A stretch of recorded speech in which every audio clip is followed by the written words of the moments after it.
তো নমস্কার বন্ধুরা। আপনার খামারে কি মুরগি কি হঠাৎ করে সবুজ পায়খানা করছে এবং হচ্ছে এক কোণে ঝুমিয়ে বসে আছে? ঠিক আছে। তো অ্যাকচুয়ালি এটা যদি অবহেলা করেন, তো আপনি হচ্ছে আপনার খামার কিন্তু পুরো একবারে ফাঁকা হয়ে যাবে। ঠিক আছে। তো এ মানে কি করবেন, প্যানিক না হয় কি করবেন এবং এর সমাধান কি তা জানতে সম্পূর্ণ ভিডিওটা দেখবেন। ঠিক আছে। তো ভিডিওতে সম্পূর্ণ গাইড দেওয়ার চেষ্টা করব এবং ভিডিওটা যদি ভালো লেগে থাকে অবশ্যই সাবস্ক্রাইব করবেন। আর মতামত কিছু থাকলে অবশ্যই কমেন্টে জানিয়ে দিয়ে যাবেন। ঠিক আছে। তো প্রথম কথা বলি, ধরুন এটা সবুজ পায়খানা কোনো রোগ না। ঠিক আছে। প্র্যাকটিক্যাল কোনো রোগকে বলতে পারবে না কোনো লোক যেটা এই কারণে সবুজ পায়খানা হয়েছে। ঠিক আছে। তো সেটার জন্য মুরগিকে দেখতে হবে এবং হচ্ছে মুরগি কি করলে মুরগিটা সমাধান হবে সেটা তো পরের কথা, আগে মুরগিটাকে রোগটা জানতে হবে, চিনতে হবে। প্রথম কথা হচ্ছে সবুজ পায়খানা সব থেকে যেটা বেশি কারণে হয় সেটা হচ্ছে আপনার হচ্ছে রানীক্ষেত রোগ। রানীক্ষেত, যেটাকে নিউক্যাসল ডিজিজ বলে, তার মধ্যে সব থেকে সবুজ পায়খানা বেশি হয়। ঠিক আছে। তো সেটা তো ভাইরাস রোগ, প্রথম কথা। দ্বিতীয় কথা হচ্ছে ফাউল কলেরা। ফাউল কলেরাতে কিন্তু সবুজ পায়খানা হয়, একটু হলদেটে পায়খানা হবে, সবুজ পায়খানা হবে। ঠিক আছে। এবং মুরগির মাথার যে জুটিটা থাকে এবং কানের যে লুচিগুলো থাকে সেগুলো হালকা ফ্যাকাশে হয়ে যাবে।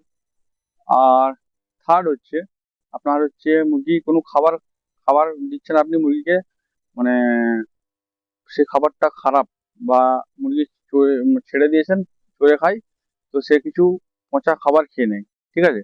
পচা খাবার খেয়ে নিচ্ছে, বা আপনার খারাপ জল, মানে অনেকে কি করে মুরগি ছেড়ে দেয়, এক জায়গায় জল জমে থাকে, মুরগি বাধ্য হয়ে সেই জলটা কোনো সময় খেয়ে নেয়, মানে যেটাকে আমরা বলি পচা জল। ঠিক আছে। নোংরা জল। নোংরা জল খেলেও কিন্তু এই সমস্ত রোগ হতে পারে। ঠিক আছে। তো সব থেকে যেটা প্রথম আমি বললাম যে নিউক্যাসল ডিজিজ, মানে ভাইরাস রোগ। ভাইরাসের কোনো অ্যান্সার নেই। আপনাকে প্রথমত ইমিউনিটি বুস্টার খাওয়ান, আর একটু তত্ত্বাবধান করুন। যতটুকু মানে আপনার কপালে থাকবে ততটুকুই বাঁচবে। বাকিটা আপনার ইসের উপর ছেড়ে দিন, ভগবানের উপর, উপরওয়ালার উপর ছেড়ে দিন। যদি না আপনি ভ্যাকসিন দিয়ে থাকেন, আর যদি ভ্যাকসিন দিয়ে থাকেন তাহলে চাপ নেওয়ার কোনো দরকার নেই। এরপর হচ্ছে ফাউল কলেরা।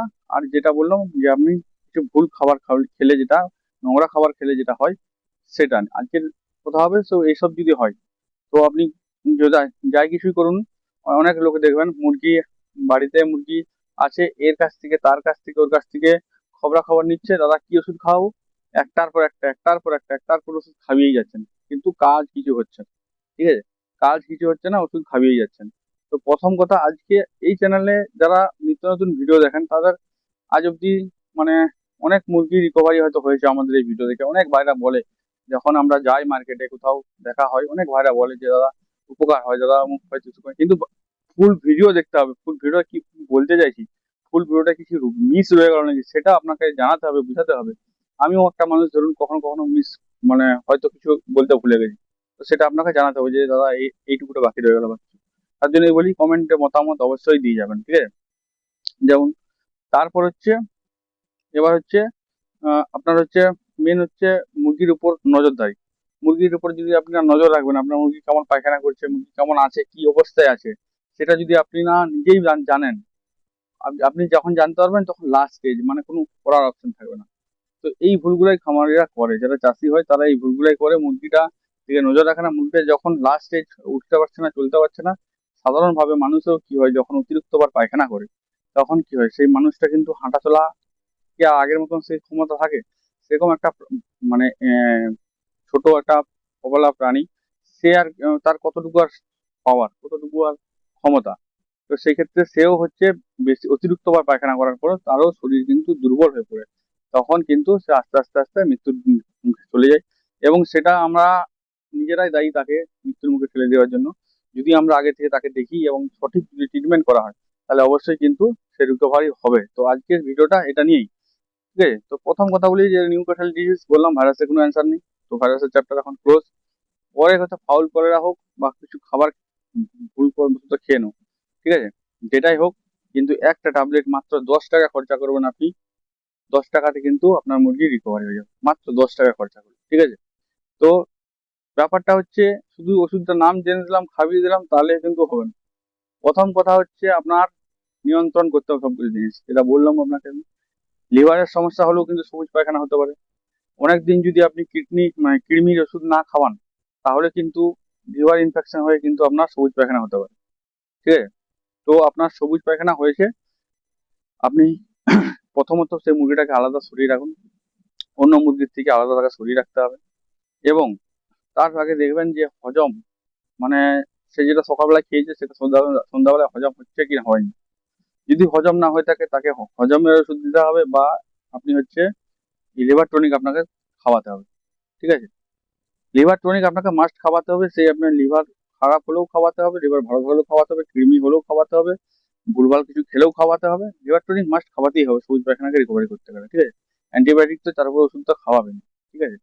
এরপর হচ্ছে আপনার হচ্ছে মুরগিকে যখন পায়খানা অতিরিক্ত করেছে, তো পায়খানা করার কারণে কি হয়, যে মুরগিটা হচ্ছে আপনার মানে অতিরিক্ত পায়খানা করার জন্য তার শরীরে যে জল, সেই জলটা তার শরীর থেকে বাড়িয়ে যায়। সে বাড়িয়ে যাওয়ার জন্য তার কি হয়, যে সে দুর্বল হয়ে পড়ে। তো এখানে আপনাকে ইলেকট্রল জল দিতে হবে। ইলেকট্রল জল দিলে কি হয়, মুরগি তাড়াতাড়ি তার যে পুরনো শক্তি, সেই শরীরের যে স্টেবিলিটি, সেটা হচ্ছে আরো ঘুরে ব্যাক আসবে, রিকভারি আসবে, তাড়াতাড়ি তাড়াতাড়ি সুস্থ হবে। ঠিক আছে? তো এবার হচ্ছে আপনি অ্যান্টিবায়োটিক চালাতে হবে। ঠিক আছে? আবার অনেক লোক আপনাকে অনেক রকম ওষুধ বলবে, অনেক ওষুধ করেছেন, খাইয়েছেন, কোনো কাজ হয়নি। আজকে আমি যে ওষুধটা বলবো, সেই ওষুধটা আপনি জাস্ট 3 দিন ব্যবহার করে দেখবেন। 3 দিন খাওয়াবেন, যদি না ঠিক হয় তারপর আপনি সেই ভিডিওতে কমেন্ট দিয়ে গালি দিয়ে যাবেন যে ভুল কথা বলছেন দাদা, এই ওষুধে কাজ হয় না। ঠিক আছে? তো যাই হোক, তো এই হচ্ছে ওষুধের নাম হচ্ছে নরফ্লক্স টিজি। ঠিক আছে? স্ক্রিনে উঠছে দেখুন, নরফ্লক্স টিজি।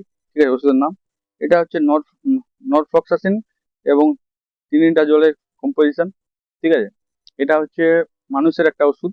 মানুষের ভেটেরিনারি শপে যাবেন, মাত্র 10 টাকা একটা ট্যাবলেটের দাম পড়বে। আর ফুল পাতার দাম সম্ভবত 100 বা 118 টাকার মতন দাম পড়বে। তো মানুষের ওষুধ আপনি যে কোনো মেডিসিন শপে, যেখানে মেডিসিন শপ আছে মানুষের, সেখানে আপনি পেয়ে যাবেন। ঠিক আছে? এরপর হচ্ছে ডোজ। এর ডোজ হচ্ছে আপনাকে সাধারণত একটা কথা বলি, মুরগির সবকিছু সিচুয়েশন দেখা হয়। ঠিক আছে? মুরগি আপনার কেমন সিচুয়েশন আছে, সেই সিচুয়েশন উপরে আপনার মুরগির ডোজ হয়। তো আপনি আমার কথা শুনে কিন্তু ভুলভাল ডোজ মুরগি খাওয়াবেন না। আপনি আপনার পশু ডাক্তার বা আপনার ভেটেরিনারি ডাক্তার যারা আছে তাদের সঙ্গে আলোচনা করে, পরামর্শ নিয়ে তবেই খাওয়াবেন। ঠিক আছে? তো আর আমি যদি বলি, আমি যেটা খাইয়ে রিকভারি করেছি, একটা আমার প্যারট বিকের মেল আছে। মেলটা হচ্ছে তার ছোট থেকেই পায়ের আঙুলগুলো বেঁকে যায় ভিটামিন ডেফিসিয়েন্সি। তো তারপরে সে কিন্তু এবার আঙুল ভেঙে গেছে, মানে তার উপরে একটু গাফলাতি হবেই, বুঝতে পারছি। যাই হোক, বাড়িতে মানে ফার্মের ভিতরে এসে ছাড়া থাকে, বেশ 3.5 কিলো সাইজের বডি ওয়েট হয়ে গেছিল। তো বেচারি হঠাৎ করে 3-4 দিনের ভিতরে, মানে এত সুন্দরভাবে 3.5 কিলো থেকে 600-700 গ্রামের বডি ওয়েট চলে এসেছিল, ভাবতে পারবেন। সেই মুরগি আজকে সুস্থ হয়ে ঘুরে চলাফেরা করছে। যেমন ভাবে ও চলাফেরা করছে, তেমন ভাবে আস্তে আস্তে বডি ওয়েট গ্রোথ আনছে, সেই সময়টা লাগবে, কিন্তু মুরগিটা সুস্থ হয়েছে, এটাই খুশি আমরা। ঠিক আছে? তো ট্যাবলেটের নরফ্লক্সাসিন টিজি ট্যাবলেটের হচ্ছে ডোজ হচ্ছে, যেটা হচ্ছে আমি বলবো আপনাদেরকে, সেটা হচ্ছে এরকম যদি আপনার 3 কিলো সাইজের মুরগি হয়, তো তাহলে হচ্ছে আপনার হচ্ছে একটা ট্যাবলেটকে 6 ভাগ করবেন। একটা ট্যাবলেটকে 6 ভাগ করে আপনি সকালে আর সন্ধ্যাতে 3 দিন খাওয়ান। দেখতে পারবেন আপনার মুরগি তুরন্ত পায়খানার পরিবর্তন হয়েছে। এবং লিভার টনিক যেটা হবে, সেটা আপনি চালিয়ে যাবেন প্রায় 7 দিনের মতন, লিভার টনিক। ঠিক আছে? এবার আপনার মুরগিকে রিকভারি হওয়ার পর তাকে ভিটামিন দিতে হবে। তার শরীরের আরো সেই ক্ষমতা ফিরিয়ে আনার জন্য তাকে ভিটামিন, যেমন ভিটামিন দিতে হবে, সে যে কোনো ভিটামিন, AD3 ভিটামিন, যেটা মাল্টিভিটামিন যেমন হয়, যে কোনো কোম্পানির আপনি খাওয়াতে পারেন। তো এই ছিল আজকে ভিডিও সবুজ পায়খানা নিয়ে। ভিডিওটা কেমন লাগলো অবশ্যই একটু কমেন্টে জানাবেন। আর যদি চ্যানেলে নতুন এসে থাকেন, অবশ্যই চ্যানেলটি সাবস্ক্রাইব করে রাখুন। কারণ এইরকম ভিডিও মুরগি পালনের উপরে আমরা প্র্যাকটিক্যাল যেটা নলেজ, প্র্যাকটিক্যাল একটা মানে ব্যবসায়িক যেটা নলেজ, যারা মুরগি চাষ করে তাদের নলেজ, সেই নলেজটা আপনাদের সঙ্গে আমি শেয়ার করি, এবং সেই নলেজটাই আপনাদের সঙ্গে বলি। এবং যে ওষুধগুলো কাজ করে, যে ওষুধগুলো বরাবর আমরা ইউজ করে আসি, সেই ওষুধগুলো আপনাদের সাথে বলি। তো তাই বলি, তাই ভিডিওটাকে সাবস্ক্রাইব করে রাখুন, চ্যানেলটাকে সাবস্ক্রাইব করে রাখুন, এবং ভিডিওটাকে লাইক, কমেন্ট, শেয়ার, সাবস্ক্রাইব করুন।